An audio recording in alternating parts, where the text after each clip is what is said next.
What the actual Hey guys, welcome back to Summers with Wayde. Last week, I made a video talking about the KATSEYE documentary, and first off, thank you all so much for the support on that one. It genuinely blew me away. In that video, I said I wanted to post it before I listened to the EP because I didn't want to let the music influence my thoughts on the documentary. Well, it was so much worse than I could have imagined. Originally, this video was going to be about the album as a whole, similar to when I reviewed Beautiful Chaos. However, it turns out I have a lot more to say about Hootie Frutti than I initially expected. So here's how I'm going to do it. Today, we're talking about the song itself. My next video is going to be unrelated, and then after that, I'll post my full album review so that I don't completely bombard you guys with KATSEYE content. So with that all said, let's just get this over with. In case you're new here, I usually explain my interpretation of a song first before diving into my personal opinion. That way I can try to approach it as objectively as possible before getting into whether I actually like it. So starting off with that, Hootie Frutti is a flirty Brazilian funk influenced party track. The song uses fruit as a playful tongue-in-cheek metaphor for physical attraction and knowing exactly what someone wants. The lyrics repeatedly use the word fruit as a suggestive double entendre representing temptation and something that the listener is apparently very eager to get their hands on. The track opens with Daniela singing, "I know you like the fruit, but this one is different," immediately setting a bold and confident tone. The first verse establishes the dynamic between the narrator and their love interest, positioning themselves as the prize that everyone wants.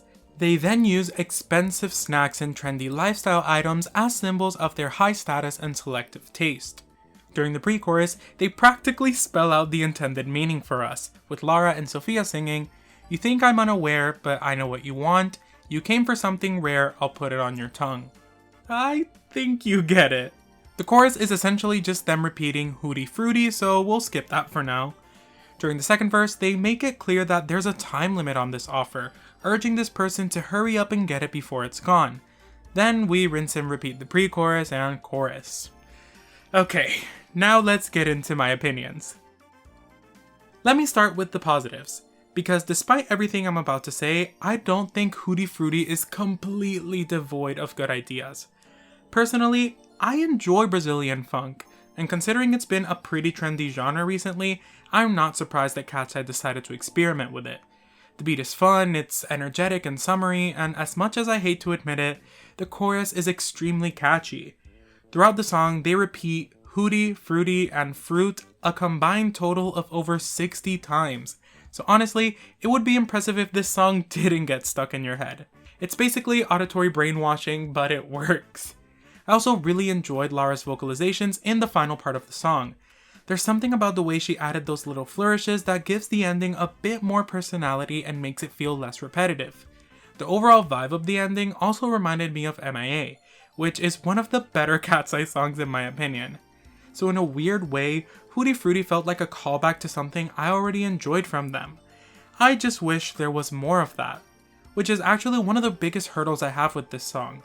When thinking back to MIA, it makes it very clear that we are no longer in the same era of KATSEYE that we used to be, because unfortunately, that's about the extent of my positive thoughts.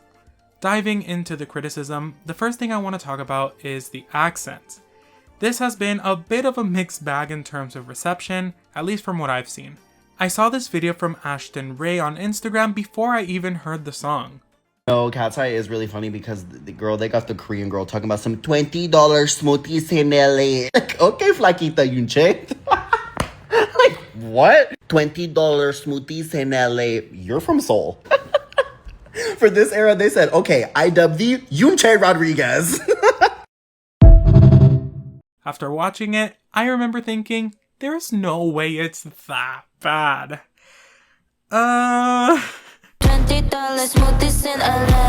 Some people have taken the accents really seriously, while others have viewed them as nothing more than a little silly stylistic choice.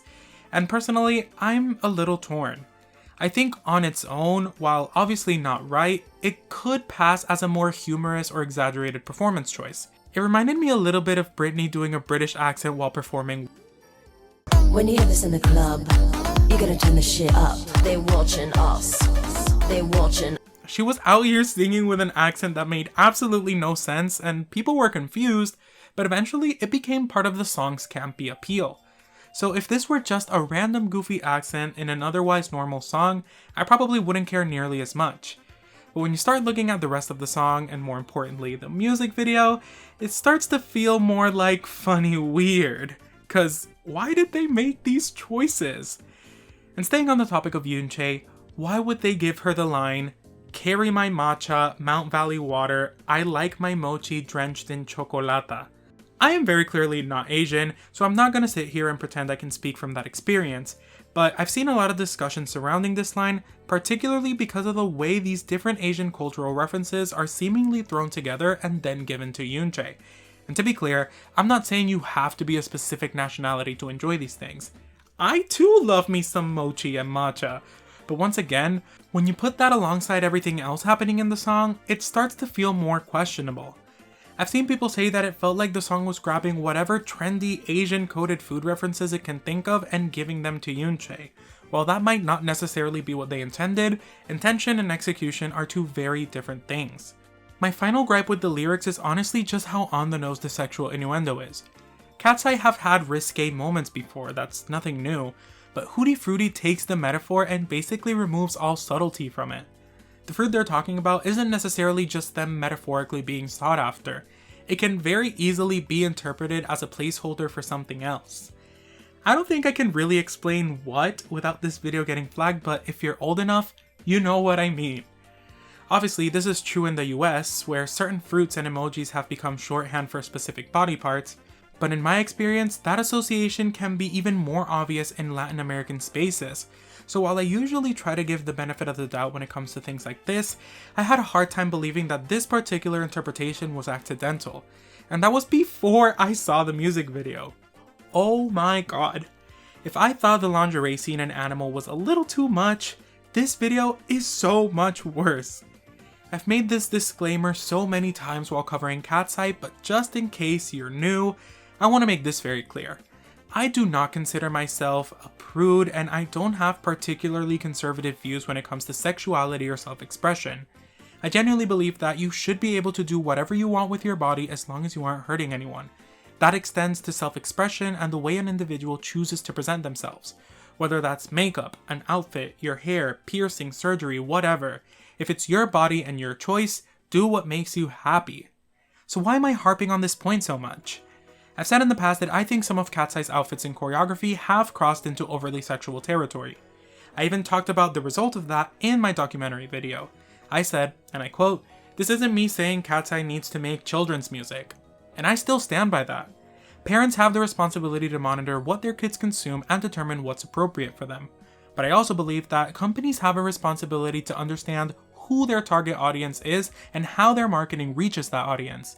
And Hootie Frutti makes that incredibly difficult. Because when you combine the repetitive sexual lyrics with literal slime product placement, it starts feeling much more deliberate. And sure, I understand the argument that adults play with and purchase slime too, of course. But gooey slime is very clearly marketed towards children. So watching it being played with in a suggestive context while they're getting progressively more soaked just crossed the line for me. And that brings me to the actual music video. In general, this video just felt off. It's KATSEYE dancing around in an industrial warehouse. There's not really a storyline. The main progression seems to be, they dance, they get wetter, the outfits get smaller, then they dance some more. That's basically it. Genuinely, when I first watched this video, I could not believe my eyes. And I mean that negatively. Not even 15 seconds into the video, Daniela is twerking full force, taking up basically the entire frame. And sure, the first outfits are cute. They have this colorful, almost carnival-inspired aesthetic that I actually really like. But they're also incredibly small and tight, so some of the camera shots just made me uncomfortable. Thankfully, Yoonchae was mostly spared from this, and for the most part, so were Sophia and Megan, with each of them only having a handful of close-up shots like that. But Lara, and especially Daniela, had so many lingering camera shots focused on their bodies. A lot of the video is basically clips of them dancing, spliced between close-ups of their chest, midriff, or other parts of their bodies. And Daniela gets the bulk of it while she's dancing. It just felt incredibly distasteful. And I know I keep harping on the sexual nature of this song, but the company cannot have its cake and eat it too. If you want to pivot Katseye into being strictly for older audiences, then own that. There's nothing inherently wrong with making music for adults, but don't simultaneously promote literal children's toys in your music video or continue placing the group in spaces that are heavily populated by children. And the reverse is also true. If you want Katseye to be a group that appeals to everyone, including younger audiences, then you have to recognize that some things might not be appropriate for that audience. You can't say, our audience is everyone, while making content that is very clearly intended for adults. For a little context, I work with kids quite a lot. The ages range from 3 or 4-year-olds all the way up to 17 and 18-year-olds. If I had $1 for every time one of those kids mentioned Katseye, sang one of their songs, or even just hummed along to one, I'd have a lot more money than you'd think. Literally just last week, I went to do a house visit where 2 out of the 3 TVs in the house had Katseye videos playing, and one of the little girls was even wearing a Katseye shirt. They were 7 and 12 years old. And I guarantee you, those parents aren't some unusual exception. A lot of parents probably have no idea what Katseye's newer songs actually contain. The Hootie Frutti music video even came on while we were in the living room, and I genuinely wish you could have seen the look on those parents' faces when their daughter started doing the choreo. And maybe I'm more passionate about this because I work with children. If I didn't have that experience, maybe I wouldn't think about it as much considering I'm a child-free adult. But something has to give. Again, I'm all for Katseye maturing their concept. I actually want them to explore different things and grow up. I don't expect them to make touch forever, but communicate that change with your audience. Because even though Gnarly and Gabriela had their own risque moments, the rest of Beautiful Chaos was significantly more tame. This isn't an album review, but imagine my shock when I realized Hootie Frutti isn't even the most sexually suggestive song on the EP. Like, come on guys, the jump from the last album to this one was just way too big for me. And what makes it even more confusing is the fact that KATSEYE are still very much being marketed at kids. So what now? Ultimately, what's done is done. If this is the sound and general direction KATSEYE are going to pursue from now on, own it. If you want to be sexy, be sexy. If you want to make music for adults, make music for adults. If that includes making weird, provocative music videos, I guess go for it. I'm not here to tell KATSEYE what they can and can't do, but you also have to accept the consequences of that decision, because right now it feels like the company is trying to have it both ways. They want the edginess and sexuality that comes with an older audience, but they also want the engagement that comes from younger fans. And sure, by simply being trendy, kids will listen and know who they are. I think I gave this example before, but I was way too young to be listening and singing along to S&M by Rihanna. I knew the song wasn't meant for me, and Rihanna's team didn't market it in a way that could be interpreted as such. But for KATSEYE, it seems like they value the slime and other kid-centered sponsorships more. They want to occupy those teen and kid-centered spaces while at the same time, they want to push increasingly adult content. And that's where the disconnect happens. It also doesn't help that I've seen a huge number of adults using this song in their own posts or videos and simply talking about KATSEYE. I'm not trying to police anyone's interests. Again, adults can listen to whatever music they want. I don't care about that. But let's remove the fact that this song is trending for a second and look at the bigger picture. You can start to see how confusing the branding actually is. There's sexual lyrics and choreography, but you have kids listening to them. You have teenagers and adults also listening to them, while simultaneously having literal children's products being promoted alongside it. I can't be the only one that thinks this isn't adding up. Add to that, the company repeatedly describing KATSEYE as an authentic global girl group that's meant to appeal across cultures and demographics. They made a whole point to really drill that in our heads during the documentary. Eventually, you have to ask, who exactly is this for? Because right now, it feels like the answer is supposed to be everyone. But genuinely, what's their plan? Try and appeal to everyone by making the content increasingly sexual and then relying on the younger audiences to simply not understand what they're hearing? How is that authentic? Someone left this comment in my previous KATSEYE video. In case you're only listening, it says, Hootie Frutti is no one's most authentic self. And while it can be someone's authentic self, I don't think it's KATSEYE's. Eventually, if the company wants KATSEYE to actually grow into a more mature group, that's amazing, but they need to make that transition intentional, because right now, they're trying to appeal to everyone while using their sexuality to get there, and personally, I don't think that's sustainable. But that's all I have for you guys today. This video was so much longer than I thought it would be. Also, sorry that I only posted one video last week. Initially, I was gonna post the album video, but when I started writing it, I got way too sidetracked when covering Hootie Frutti that I thought it should be its own video. So even though the bulk of this video was done, I didn't want it to just be back-to-back KATSEYE videos, so I posted the From His 9 one. Hopefully, you guys understand. But anyways, thank you guys so very much for watching. Remember to like, comment, share, and subscribe. Click that bell icon so you're notified every time I post a video. Tell me in the comments down below, what do you think of Hootie Frutti? Remember that I love you all so much, and I'll see you guys later on during the week. Bye!